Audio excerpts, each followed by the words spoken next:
Is the Cowboys dropping clues or are they dropping smoke screens?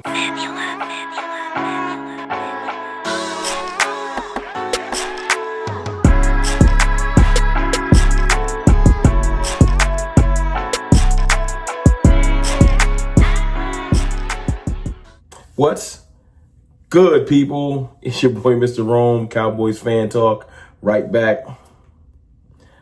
Like I never left. What's good? Happy Sunday. Hope y'all doing well, man. Listen, the draft is getting closer. And I know these days, all we talking is draft because we know, as Cowboys fans, that's the best way for us to improve our team because that's what our front office believes. So you got to be tapped into the draft, man, whether you want to or not. But before I get too far into the content, man, I appreciate y'all. Thank y'all for your support. We are 120 people away from 30,000. If you're not subscribed, man, hit that sub button. You could be the one person to push me over 30K. I appreciate y'all support, man. Hit that sub, man.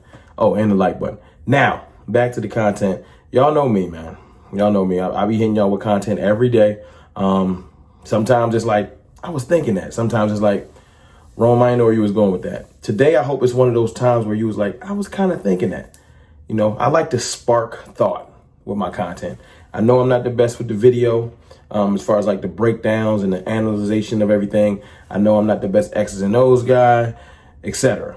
But I would like to think that I provide thought-provoking content, especially in the comments. So if you're not in the content or in the comments, you know, commenting, jump in there, man. Say your piece. I definitely check into everything y'all saying, even if I don't respond, because y'all keep the conversation going. I want to talk about this. Are the Cowboys dropping clues every day, or are they sitting in smoke screens now? As you get closer to the draft, every move ain't towards something you're going to do. A lot of teams try to throw other teams off because, especially when the Cowboys are drafting at 12, you might want somebody in that top 12. And you're like, well, how do I get to them? Or you might want to throw people off. Well, I like this person, I like that person. To make someone jump and grab people you don't even want, so that you can take the person you really do want. Now, the Cowboys have a propensity every year to go out there and draft somebody that we didn't expect.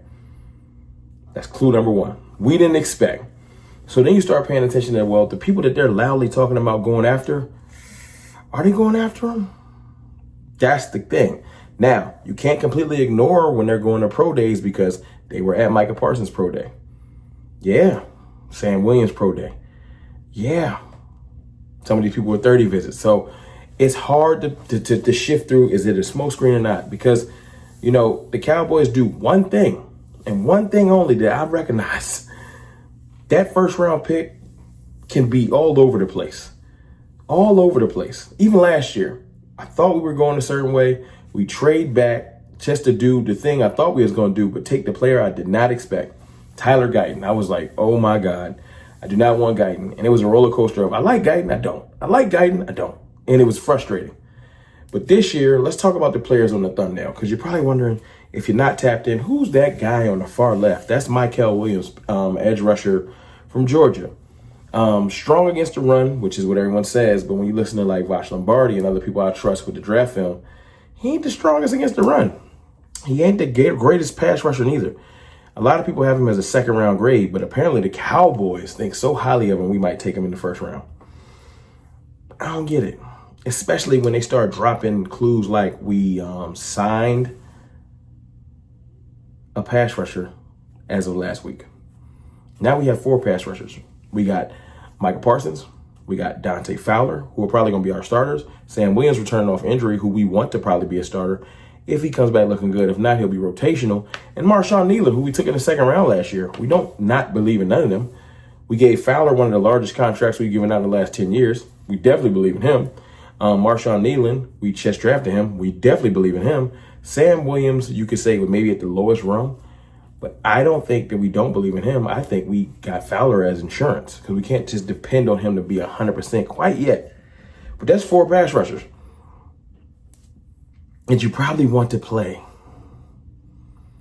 So if that's the case, because remember, Sam got hurt last summer.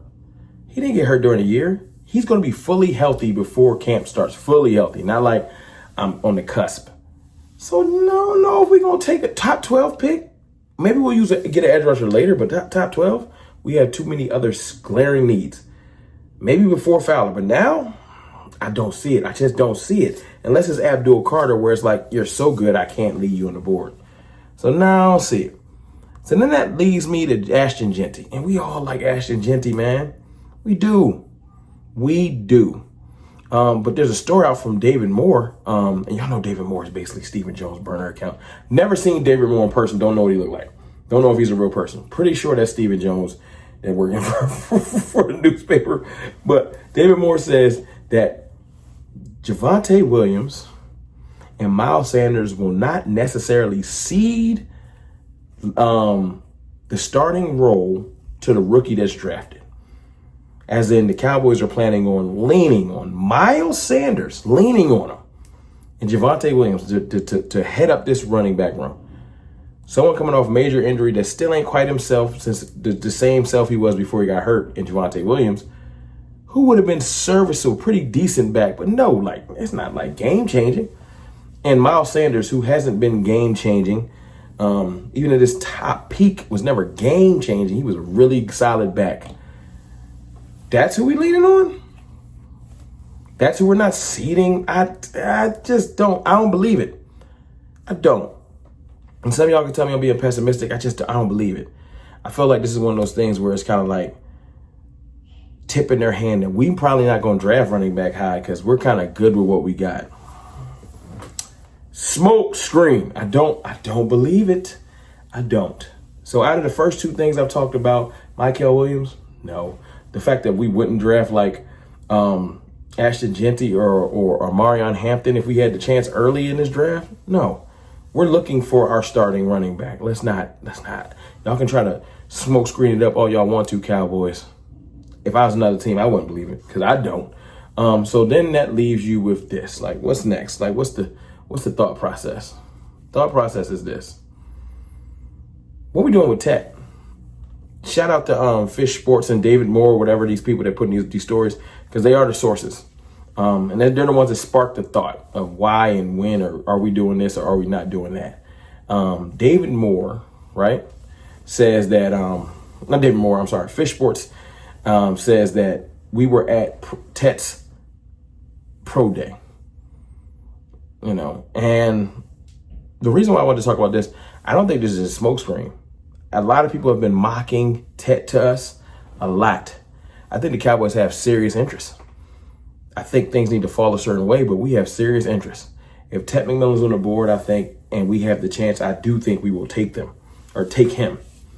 But what I'm interested in is why are they kind of tipping their hand? Now, maybe it's the fandom in me, and I want them to take Tet McMillan, and this is the smoke screen. Because multiple people are hearing the Cowboys like Tet McMillan. We go to his pro day. We're pushing all our chips to the Tet basket. When just a month ago, we wouldn't have had a shot at Tet.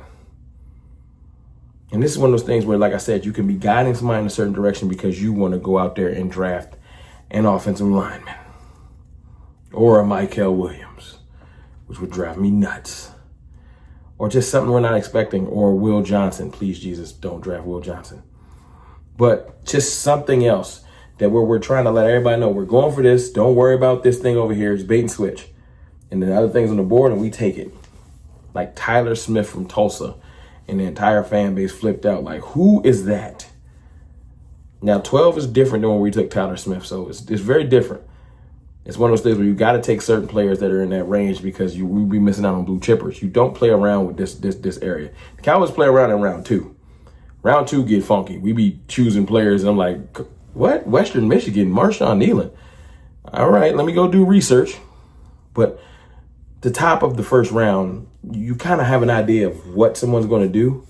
You don't want to reach too far. So I think the Tet thing is real. I think they're just doing their due diligence, especially watching him run. I think Tet's real. I think the fact that we're not looking for a running back is false. That's a smoke screen. And I think the Mykel Williams thing, which this is where this came from. I got the David Moore, I got Fish Sports. The Mykel Williams things came from listening to Vach, listening to 103.5 The Fan, listening to Brian Broaddus. Because I'm tapped out, try to pay attention to everybody, man. There's information everywhere. And they, over the last 3 weeks, have had a whole bunch of hints at The Cowboys like Michael Williams a lot. So I got to pay attention to it because it's been mentioned a lot. But when you want news out that hard, it makes me feel like that's a smokescreen. That's where that comes from. That's why I don't believe it. It's too many people talking about it. If they was quiet, maybe, but they're talking about it too much. But look, man, y'all let me know in the comments what y'all think. Are the Cowboys dropping clues or leaving multiple smoke screens to throw people off? Y'all let me know what y'all think. Also, tap in later. I'll be on Boss Cowboys channel. We going to be talking about trenches versus weapons and running backs, etc. Y'all have a good rest of y'all Sunday. I'll holla.